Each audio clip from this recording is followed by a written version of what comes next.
السلام علیکم ناظرین، اوراق پریشاں، تھوڑی حقیقت تھوڑا فسانہ اور جواہرات فرنگی محل نامی کتابوں کی رسم اجرا بدست professor Sharib Rudaulvi, Ahmad Ibrahim Alvi, doctor Sabiha Anwar, Islamic centre of India میں ہوئی۔ پروگرام کے کنوینر انور حبیب الوی تھے اور نظامت کی باگڈور رضوان احمد فاروقی نے سنبھالی۔ سبھی نے کتابوں کی مصنفہ محترمہ فرزانہ اعجاز صاحبہ کو پرخلوص مبارکباد پیش کی۔ اس بامقصد ادبی تقریب میں ڈاکٹر عصمت ملیح آبادی، ڈاکٹر اکبر علی وغیرہ نے اظہار خیال کیا۔ پیش ہے لرن آن لائن وتھ فیضان خان کی آنکھوں دیکھی رپورٹ۔ اب میں چاہتا ہوں محترم احمد ابراہیم الوی صاحب کے حضور۔ الوی صاحب اگر آگ کی برسائیں تو ان کے لیے جائز اس لیے ہے کہ وہ ابراہیم ہے۔ ہم جو برسائیں گے تو ہمارے جھلس جانے کے جل جانے کا اندیشہ ہے، لیکن ان سے اچھا یہ آگ برسائیں گے کیوں؟ ان کا رشتہ ایسا ہے۔ ہم نے محترمہ فرزانہ اعجاز صاحبہ کو ان کی تحریروں کے آئینے میں پہچانا اور جانا تو احمد ابراہیم الوی صاحب کے اخبار آگ سے ہے۔ ان کے قلم میں ایسی روانی پیدا ہوئی کہ تابڑ توڑ لکھتی رہی، اور ابھی بھی اگر لکھنؤ کے اخبار والے احمد ابراہیم الوی صاحب کے نباز تحریر کو سمجھنے والے اور فراخ دل ہو جائیں تو ان کے قلم کی روانی مزید بڑھ سکتی ہے۔ بس دقت یہ ہوگی 3 کی جگہ 6 کتابیں بھی آ سکتی ہیں۔ تشریف لائیے محترم احمد ابراہیم۔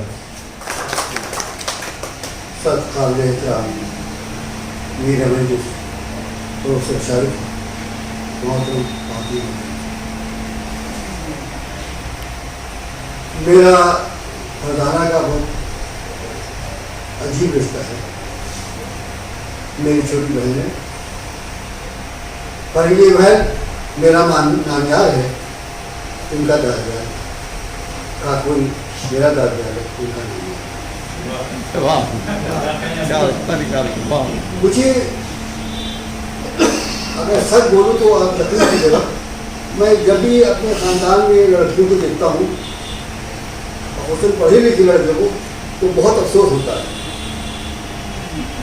جو تک خامخواہ ہم نے ان کو پڑھایا لکھایا، خامخواہ پیسے لائے کہ انگریزی میں ایم اے لڑکی ہے، لیکن صاحب جس نے شادی کو ایسا بلا دیا جس وہاں تو پڑھی نہیں گئی۔ یہ بہت مضر ہمارے خاندان کا رویہ ہے۔ جہاں بھی میں نے جس لڑکی کو دیکھا چلے وہ اسی لیے پڑھ رہی ہے کہ بس شادی ہو جائے تو اسی لیے پڑھ رہی ہے، یہ رویہ ختم ہونا چاہیے۔ فرزانہ کو اسی لیے میں بہت چاہتا ہوں کہ یہ مستقل رہے گا۔ آپ یقین کیجیے، آج لکھنؤ میں شاعری لے کر رہا ہوں، جھوٹ بول رہا ہوں، کتنے لکھنے والے حالات حاضرہ پہ کون نظر رکھتا ہے؟ کوئی ایک نام کسی ادیب کا بتا دی، اتنے بڑے بڑے لکھ رہا ہوں جو ہر موضوع پہ لکھ رہا ہو۔ باشعور وہ ہے جس کی آنکھیں کھلی ہو، سمجھ رہا ہو، کوئی موضوع ہو، کوئی واقعہ ہو، فرزانہ بہت لکھ دیتی عرب روا ہے، اور جو لکھتی ہے اس میں کچھ نہ کچھ معلومات افزا ہوتا ہے۔ مجھے ان کی سبھی کتابیں میں نے پڑھی، یقین کیا، بار بار مضامین بار بار پڑھے، جب پہلی بار چھپنے آیا تب پڑھے، چھپنے سے پہلے یہ پڑھا، چھپ گیا پھر پڑھا، پھر کتاب آئی بار۔ آپ کو بتاؤں میں کہ تقریباً 47 برس ہو رہے ہیں کہ میں لندن سے ہندوستان آیا تھا۔ میں ساری دنیا گھوم چکا تھا۔ میں نے ارسل گراج بیروت کو دیکھا تھا، پھر بیروت پوجا ہوا دیکھا، ایران میں رضا شاہ پہلوی کا وقار جلال دیکھا تھا، اور ملکہ سریہ کو دیکھا تھا۔ آج میں نے اپنے گھر بچوں سے پوچھا کہ تم ملکہ سریہ جانتی ہو؟ تو ملکہ سریہ کو جانتے؟ آپ یقین جانے دنیا کی حسین ترین عورت ہے، اور یورپ کا یہ طریقہ تھا، یورپ کے اخباروں میں کوئی دن ایسا ہوتا ہے روزانے میں ملکہ سریہ کا فوٹو چھپا لے رہا ہوں۔ یہ آج تک لکھنؤ ایک دن آئی تھی، لیکن ایئرپورٹ سے باہر نہ پہ طبیعت خراب ہوئی تھی۔ ایران کو دیکھا، بغداد کو دیکھا، پیرس سب کچھ گھوم کے آیا، لیکن اسی نظر سے نہیں دیکھا جس نظر سے فرزانہ نے دیکھا۔ تو بڑی کتاب پڑھ کے پھر 40 سال پہلے پہنچ گیا، اچھا یہ وہ یہ سب دیکھ لیا، میں نے نہیں دیکھا۔ سب سے بڑی بات یہ ہے کہ اتنی یادداشت بہت اچھی ہے، اور اتنی تفصیل سے انہوں نے لکھا ہے اپنے واقعات کو کہ آپ کو لگتا ہے کہ آپ خود چل رہے ہیں, آپ خود اس جگہ کھڑے ہوئے, اور جو معلومات مجھے بتانے سے ملتی ہے وہ یقین جانے بہت ہی اہم ہوتی ہے. یہ چاہے اپنی تحریر کی قدر کرے نہ کرے, لیکن جو قدرداں ہے وہ ضرور کی تحریر پر گوانی ہے, شگفتگی ہے اور برسستگی ہے, بے ساختگی ہے. یہ نہیں ہوتا کہ اب سوچیں کیا لکھیں. یہ وجہ یہ ہے کہ یہ مستقل لکھتی رہتی ہے. اور ہمارے بات افسوس ہے کہ آج ہمارے بیشتر پڑھے لکھنے والے سابقہ تحریروں سے کام چلا رہے ہیں. عنوان بدل بدل کے کتنے لوگوں نے 20 برس سے کم نام لے کے میں سمجھتا ہوں 20 برس نہیں لکھا ہے. ہمارے ہاں الفاظ کا غلط استعمال, یعنی ایسا غلط استعمال ہے کہ ان کے معنی بدل گئے. بین الاقوامی شہرت کے مالک, عالمی شہرت کے مالک. یہ کیا ہوتا ہے؟ یہ ہوتا کیا ہے؟ ایک صاحب جو بڑے مشہور ادیب سمجھے جاتے تھے, ان کے گھر پہ جا کے ان کے محلے میں جا کر پوچھا تو ان کو جانے والے تھا. کیوں آپ عالمی کے معنی نہیں دیتے؟ آپ نے لکھنؤ نہیں دیکھا ہے. جو لکھنؤ کا بڑا عجیب بنتا ہے اس سے پوچھے کتنے محلے لکھنؤ کہاں تھا, تو لکھنؤ کیا تھا آپ کیا مجھے, یہ تو لکھنؤ کی سجا پڑے, یہ تو جنگل تھا. لکھنؤ زیر زمین ہوا تھا جو ختم ہو گیا. زیر زمین لکھنؤ تھا جو ختم ہو گیا. ہم نکلتے تھے جو رکابوں سے نکلتے تھے اپنے وہاں تک چلے جاتے, سب نہیں جاتی تھی نیچے نیچے, وہ سب ختم ہو. اس کے ساتھ وہ تہذیب ختم ہو. ہمارے ہاں تہذیب کے مراکز کون تھے؟ آج آپ کو یقین ہے طوائفوں کے کوٹھے ہمارے تہذیب مراکز تھے. شرفا اپنے لڑکوں کو وہاں بھیجتے تھے تہذیب سیکھنے کے لیے. وہاں کچھ نہیں ہوتا. اصل نہ بھول جاتے, راج بھول جاتے تھے. بڑے بڑے صرف شعر و شاعری اور بڑی ایسی شاعرات ہوتی تھی جو غالب کے کلام تک اس کا کر لیتی تھی. وہ جگہ ابھی لکھنؤ میں وہ مشہور طوائف ہوتے رہی, وہ تہذیب پہ رہی, وہ نہیں رہی. ایک مرتبہ کا واقعہ ہے, مجھے اقبال عمر صاحب مرحوم بتایا تھا کہ میں اپنے والد کے ساتھ چلا گیا ایک کوٹھے پہ. وہ تھا میں چلا گیا, بہت مشہور طوائف تھی لکھنؤ کی, بہت اچھی جانے والی تھی. آپ یقین جانے ہماری باعزت و باسمت عورتوں سے کہیں زیادہ باسمت تھی. وہاں جسم کا کاروبار نہیں ہوتا تھا, شاعری ہوتی. یہ کاروبار تو اقبال عمر صاحب کے اوپر چلے گئے, ان کے والد کو استعمال کیا. اس پر کچھ صحابہ کہ آپ کیسے یہاں گئے؟ ارے باپ نہیں, آپ کیسا کام کیا, آپ نیچے گئے. یہ تہذیب تھی ہماری. اس تہذیب کو مٹا دیا گیا. ہمارے چوک آپ یقین جانے گلیاں مہکتی تھیں. ہم نے چوک کو دیکھا ہے, گلیاں مہکتی تھیں.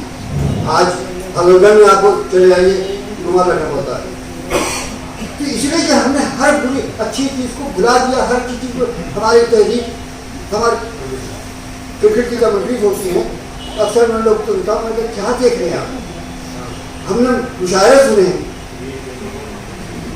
یہ لکھنؤ کے پردانہ جانتی پر انڈیا سے نکل کے اوپر آ کر ہوٹل تھا جو بہت مشہور مرکز تھا. تمام بڑے شاعر, چاہے جوش بنے والی, چاہے وہاں کے بیٹھتے تھے, جگر صاحب وہاں کے بیٹھتے تھے. کہیں کہیں ریڈیو ہوتا تھا. تو معلوم آج آل انڈیا ریڈیو مشاعرہ ہے تو شام سے چھوٹا ہو جاتا تھا. چھوٹا ہونے کے بعد وہ ریڈیو چلا کیا تھا. اتنا مجمع ہوتا تھا, اتنا مجمع ہوتا تھا کہ آج کرکٹ کا مجمع نہیں ہوتا ہے.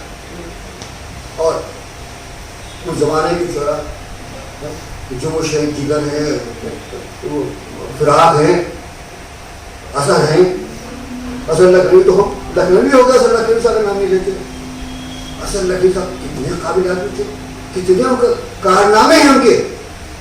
ان کی کتابوں کے نام نہیں ہم جانتے, ان کو نہیں جانتے, ان کا گھر نہیں جانتے. ہم کو تو اس کو پرزرو کرنا چاہیے تھا. اصل لکھنوی کی خدمات میں کم تو نہیں ہے. اب وردانہ نے اصل کو بتایا نہیں لکھا ہوں, لکھنا چاہیے.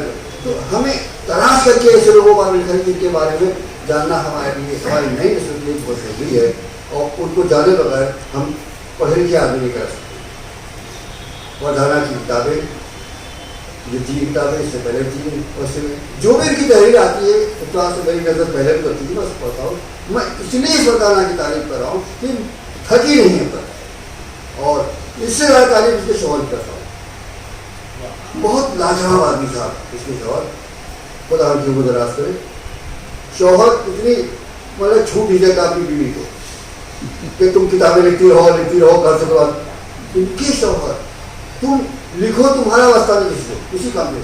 ان کو پیسے بہت خرچ ہو رہے ہیں، ان کا پیسے تمہیں کیا ہے، تم لکھو چھوڑیں گے. ایسے شوہر نہیں کرتے. خدا ان کی عمر دراز کرے، خدا اس کو مزید خوشگوار کرے، اور اس کا قلم چلتا رہے.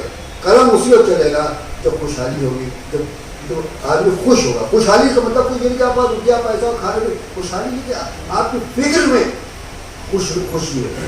جب فکر میں خوشی شامل ہوگی تبھی آپ قلم بھی دکھے گا، تبھی خوشی بھی دے گا. اور ایسی تحریریں زندہ رہنے والی تحریر ہوتی ہے. آج جو تحریر برجستہ ہوتی ہے، بے ساختہ ہوتی ہے، وہی برقرار رہتی ہے.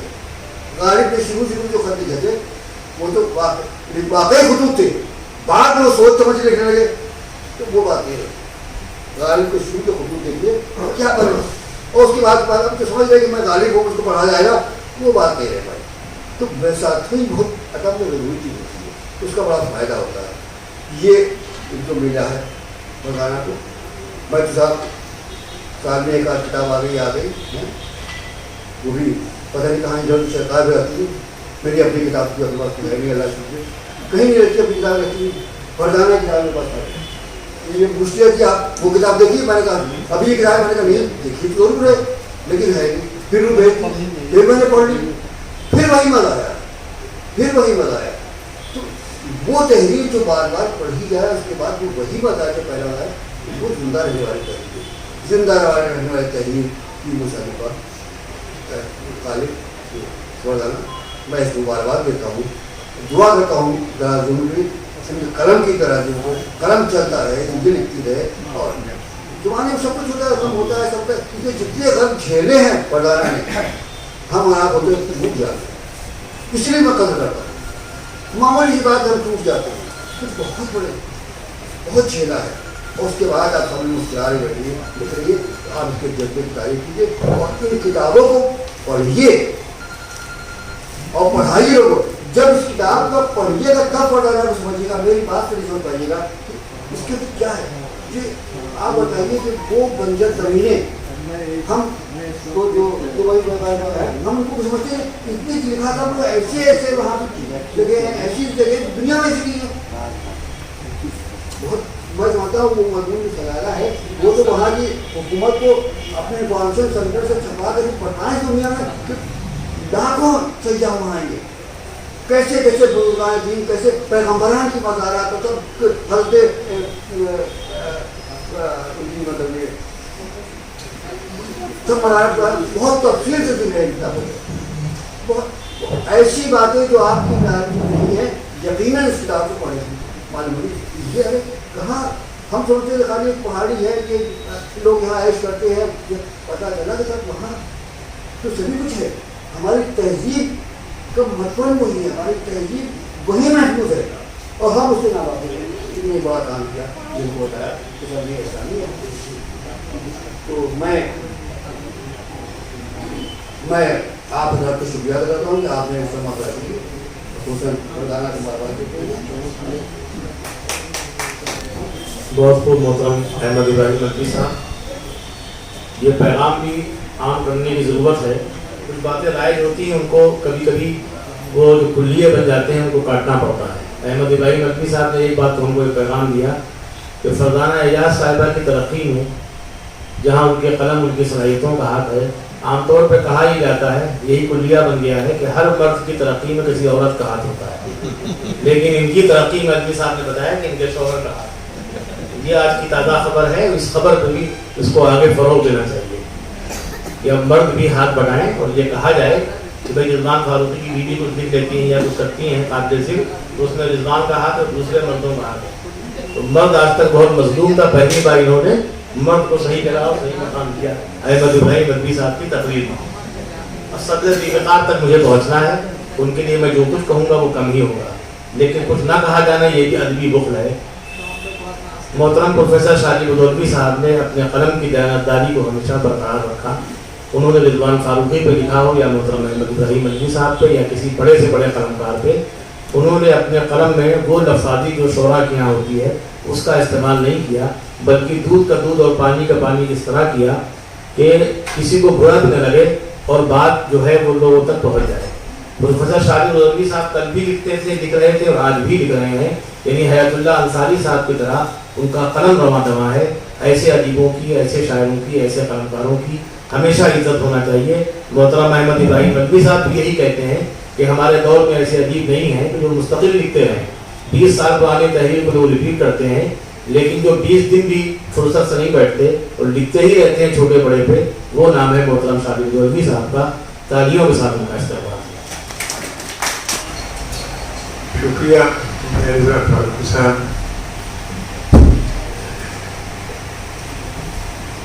جناب عشرت پنجابی صاحب،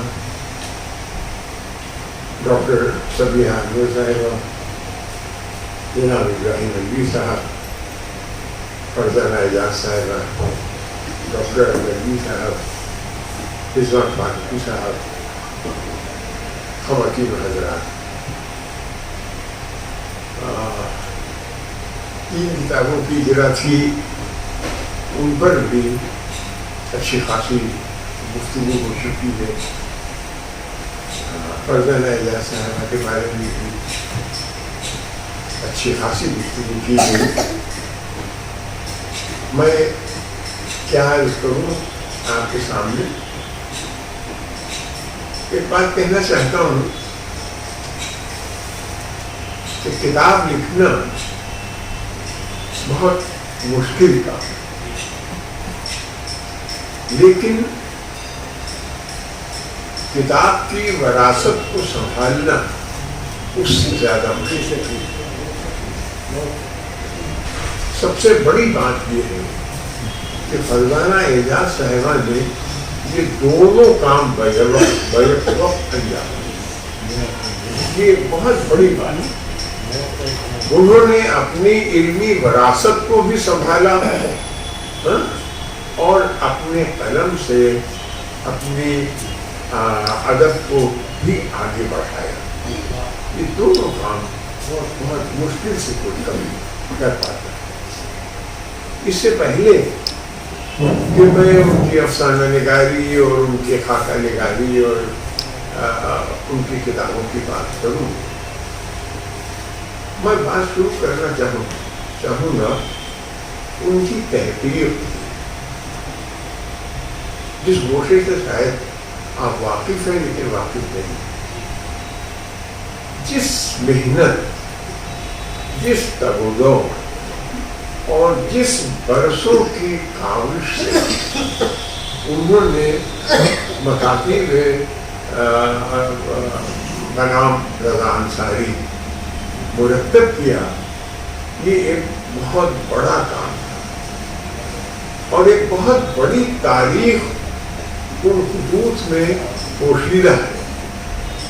ان خطوط کو جمع کرنا، ان کو ایڈٹ کرنا، ان کو پڑھ پانا، میں صرف اس لیے کہہ رہا ہوں کہ انہوں نے یہ نہیں کیا کہ بعض لفظ اگر نہیں پڑھ پائیں، پرانا خط ہے، خط پرانا ہو چکا ہے، تحریر پرانی ہے اور نہیں پڑھی جا سکی تو اس کو اوور لک کر جائیں اور جملے کو آگے بڑھا دیں۔ انہوں نے یہ نہیں کیا، انہوں نے ہر کوشش کی، دوڑ بھاگ کی، مل کے لوگوں کے پاس جا کر ان سے ان الفاظ کو پڑھوایا، اس متن کو صحیح کیا اور صحیح کرنے کے بعد انہوں نے اسے شاید کتاب میرے خیال میں اتنی اہم ہے اور جس طرح سے انہوں نے اس وراثت کو سنبھالا، آج یہ فتاوی بڑی مہر ہو، فتاوی عادلیہ ہو، یہ رضا صاحب کی کتاب، ظاہر ہے کہ فرزانہ صاحب کا تعلق نہیں تھا، رضا صاحب کی مرتب کی ہوئی کتاب تھی۔ اس کتاب کو دوبارہ شائع کرنا، ان فتاوی کو دوبارہ سامنے لانا اور ان کی اہمیت کا اظہار